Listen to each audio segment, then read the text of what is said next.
Hello, welcome. This is week 3 of End Evil Podcast, the Morality Matters series, live on Twitch at 2 p.m. on Sunday, Pacific time. Today's subject is the principle of freedom. Welcome. Good to see you, folks. Thanks for coming to check this presentation out. My name's Chris Jansen, here with End Evil Podcast. Welcome. This is for the show is made for those who seek truth, who love freedom, those who dare to imagine a world without evil. It takes effort, and initiative to challenge the powers that be. I am an abolitionist. I seek to end all types of slavery. To accomplish this journey, we need to begin with ourselves. It's an inward journey to our own spirituality. Then, as a group, when we all come to realize these truths, we can make a difference in the external world on the larger scene. So each week I'm going to share slides and ideas of ways to make the change happen, working towards the end of evil. My inspiration is a book called The End of Evil by Jeremy Locke, and the inspiration to read that book came from a show called What on Earth is Happening with Mark Passio. I recommend both of those resources highly. My first slide today says, the wisest of people in this world are those that admit when they are wrong. It's a very difficult thing to do. Truth is like a razor blade. If you rub up against it, it will take no mercy on your feelings. It cuts every time if it is handled incorrectly. How many times in your life have you attempted to truly question your strongly held belief, your foundational beliefs? Questioning can be a painful process. Having the willingness to feel that pain of the sharp edge of truth is the doorway to knowing yourself, the key to better understanding reality and what's going on around you. Every realization comes as an inspiration. It's always a surprise or a shock when we become illuminated or we realize something. That's because there's a contrast to the formerly held beliefs. So it's important to recognize that contrast is what makes illumination visible. To come to recognize that there's always more to learn, and it takes initiative to keep trying to learn those things, is the job of us as humans and as spiritual beings, to keep learning and searching. The whole truth is a bitter pill, and it will always be painful to swallow. Why? Well, because our societal trends have been heading far away from truth for quite some time. Authority is one of the societal trends that is causing that situation. Authority is not a necessity, as most people may think. As seen in the media, the general public see the belief in authority as something acceptable. But this is the idea that one human can make decisions for other humans. It's a false idea that has been propagated and spread. That one human can make a decision that will affect the physical body or the movements, the freedom, or the abilities of hundreds or thousands of people who lack the ability to defend themselves from such tyranny. Or if they have the ability, they are not using it. In our country, federal decisions are backed by the military, the police systems, the school systems, and now the medical establishments. Your personal body is not completely yours in the modern age. Politicians and medical authorities are making a claim on your right to decide what you do with your own body. Your right to regulate your bodily functions, what you put in and out of your body, is decided by others who you may never meet. And where you decide to travel is all coming under threat in the modern era of tyranny.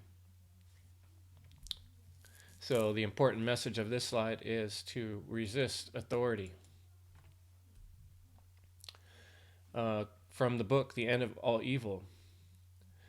Evil, the crucial key for understanding our world is to understand the nature of evil. Evil challenges the value of people by denying them the opportunity to make their own choices, by denying them the chance to grow strong in learning and understanding. Evil is not something far away like ghosts or weird creatures that hide in the shadows. The true demons in the modern world are our inner desires that control and hide our ability to feel empathy for others. The evil in ourselves is the egotistical decision to disregard what is best for others and the all, and instead seek personal comfort and safety. People think of evil as an outside force, but the truth is that evil is something that we ourselves allow to exist by not stamping it out and by not challenging it and by not taking it face on.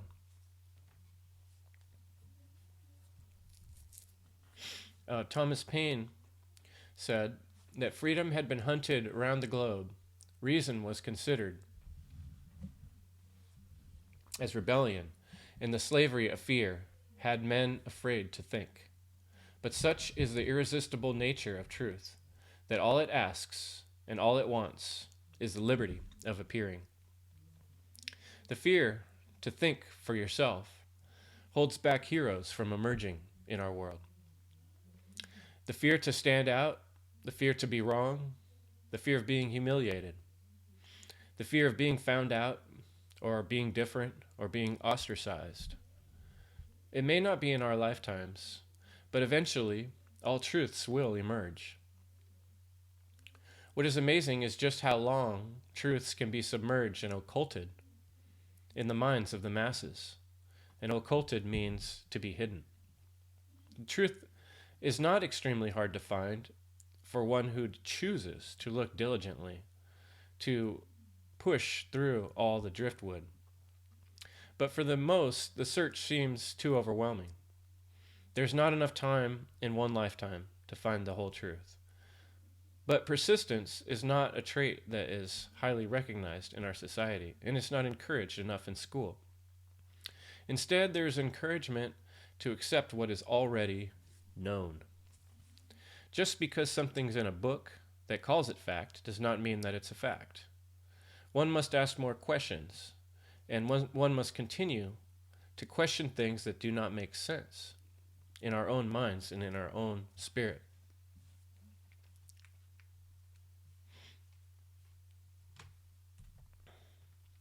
Another quote from Jeremy Locke. As a human being, you are very special. You are unlike the minerals, the plants, or the animals of Earth. Nothing commands the abilities of intelligence like you.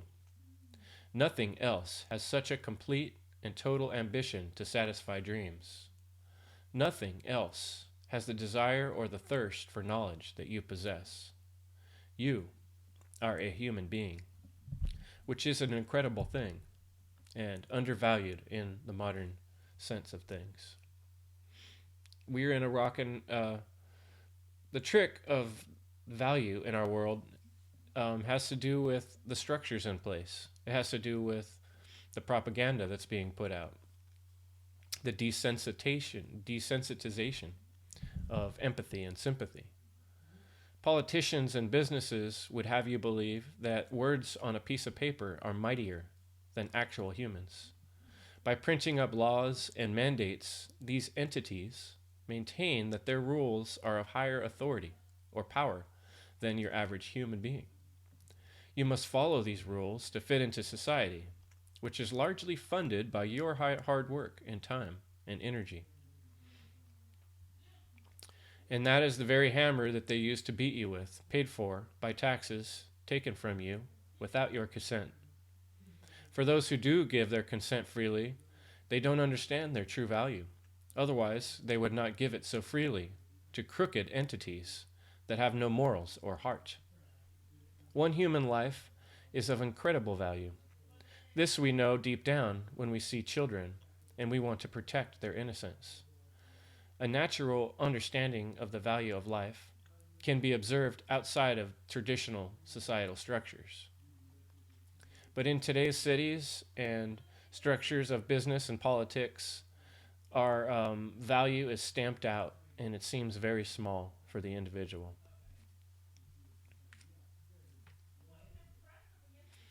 A quote from Daniel Dennett: "There's simply no polite way to tell people they've dedicated their lives to an illusion. So many people have spent years working in their current systems and paradigms of thinking, it's extremely difficult to imagine doing things differently or questioning the fundamentals. For those of us who begin to see through the facade of normalcy, of statism, for instance, there's no way to justify its evil. Trying to communicate to others that government is a system of slavery becomes a momentous task because it comes across as insulting to those who are financially and mentally invested in these existing structures where they have relied on for their safety and comfort. So, how do we go about making this change? It seems that the best option we have is education. It's re educating ourselves, internalizing that, and then with that being able to educate others. The most important and fundamental understanding to get there begins with the law of freedom. The law of freedom and morality are directly proportional. As morality increases, freedom increases. As morality declines, freedom declines. True freedom can never exist in a society that embraces moral relativism, which is the idea that there is no inherent and objective difference between right and wrong. So, humanity can arbitrarily create or decide right and wrong for themselves. This is a slide from Mark Passio, whatonearthishappening.com. It makes so much sense when you put it this way, but how often have these words been spoken? I never heard this in school. Never heard it from any adult until I came across this podcast. Can a person hear these words and disagree with all of their heart of what's being said? Can we observe the law of cause and effect in the world? Well, we can see it in everything we do. Everything we do has an effect. Why would we believe that it's someone else's job to maintain our freedom? If we want to be responsible individuals, that requires responsibility on a personal level when it comes to security and safety and medical concerns. Now, that does not mean that individuals should not seek help for sickness or for protection from danger, but it does mean taking an active role in those decisions. Our decisions are born of freedom. Freedom is the key to a better world.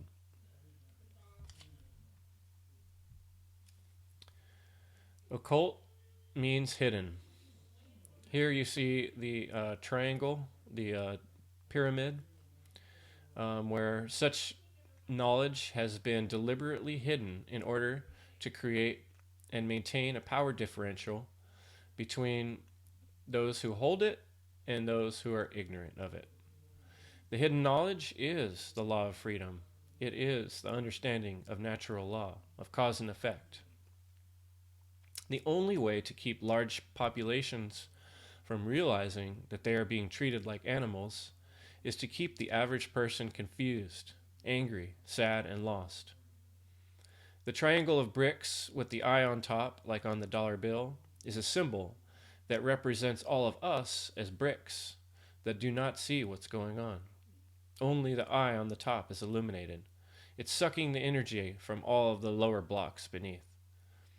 Though it's tempting to blame the social engineers and rich tycoons of this world for this dynamic because of their greed, it's only possible for them to do this action with our consent. And the only way to change this scenario is by awakening the bricks of the pyramid and opening the eyes so they stop supporting the capstone. The blocks would have to become upset.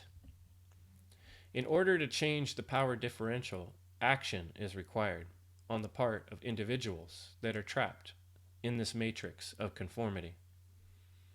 The deeper knowledge that is holding the masses down has to do with natural law, first principles, alignment with the cosmic universal law. There is a solution, and we can end evil if we do so. Align ourselves with the cosmic law instead of man's law. Simple. Anyone can access truth. At its essence, it is very simple. All the complications and extras are the evil that is attempting to disguise the truth.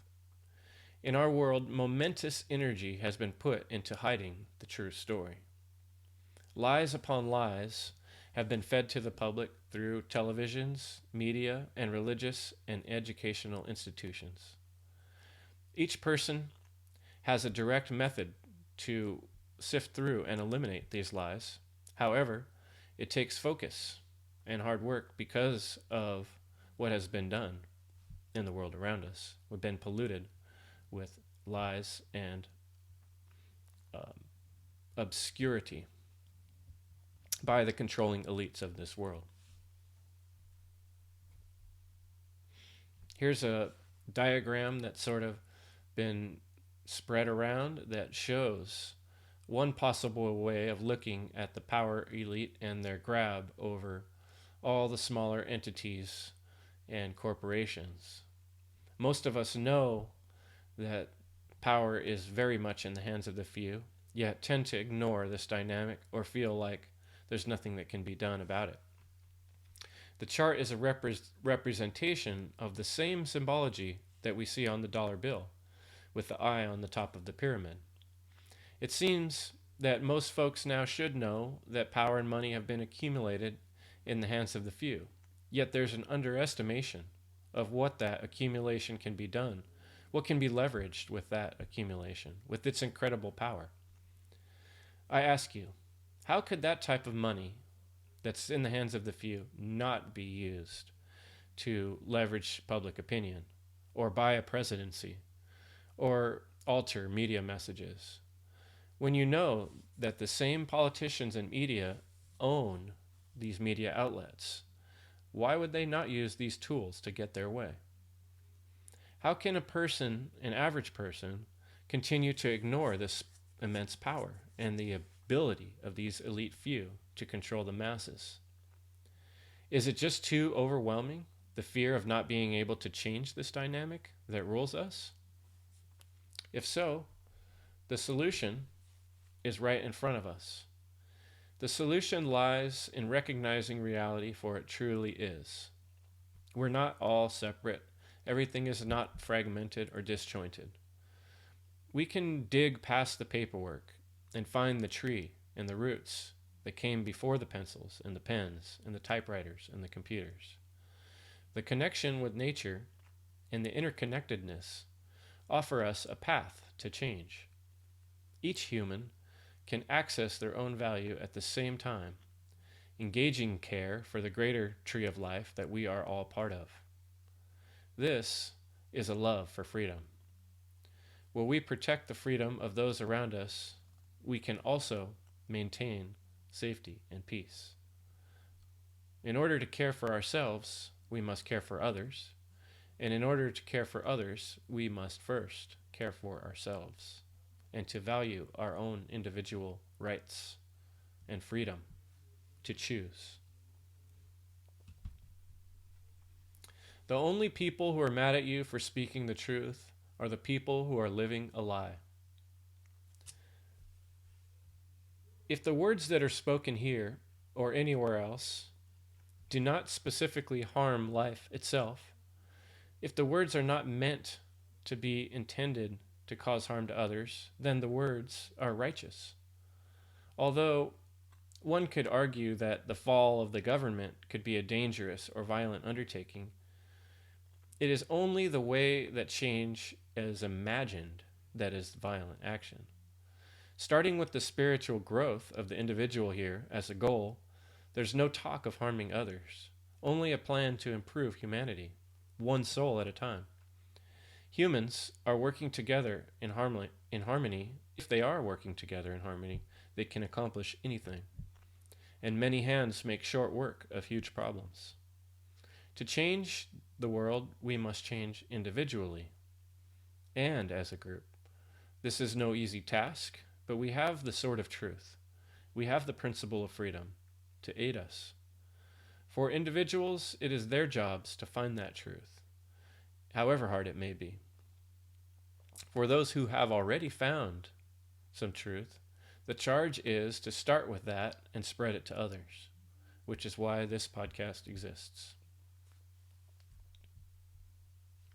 Voltaire said, "So long as the people do not care to exercise their freedom, those who wish to tyrannize will do so, for tyrants are active and ardent, and will devote themselves in the name of any number of gods, religious and otherwise, to put shackles upon sleeping men." Being asleep is dangerous. When we are asleep, we're vulnerable. The hectic day-to-day life we live tends to lure us into a sheep-like state, like a sleepwalk. The drive, the computer, the news, and the TV shows all mesmerize and subdue our minds into hypnotic patterns. It takes a conscious effort to continue to break out of the spell of normalcy and acceptance of the status quo. It can be dangerous to be a rebel, but without rebels, where would we be as a race? Slavery. Unluckily, the state of slavery seems to be growing due to the lack of self-realization and understanding of the principle of freedom. Why is this?